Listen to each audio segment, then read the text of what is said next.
Il disparaît mystérieusement pendant qu'il est au téléphone avec son père. On est au Minnesota en mai 2008. Brandon Swanson est âgé de 19 ans lorsqu'il quitte une fête à bord de sa voiture. Il va rater un tournant et finir dans le fossé.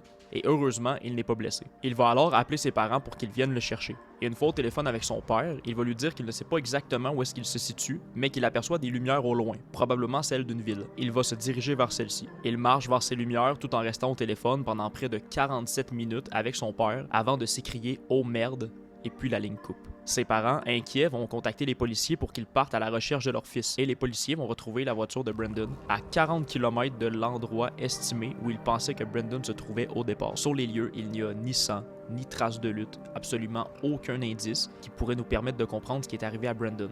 Il a tout simplement disparu sans laisser aucune trace. Ça fait maintenant plus de 15 ans que les événements sont arrivés et on n'a toujours aucune piste qui pourrait nous mener à quoi que ce soit. Qu'est-ce que Brandon a vu cette nuit-là? Où est-il allé? Personne ne le sait. Est-ce que vous croyez que c'est un simple accident ou est-ce qu'il y a quelque chose de plus sombre derrière cette histoire? J'attends vos réponses dans les commentaires.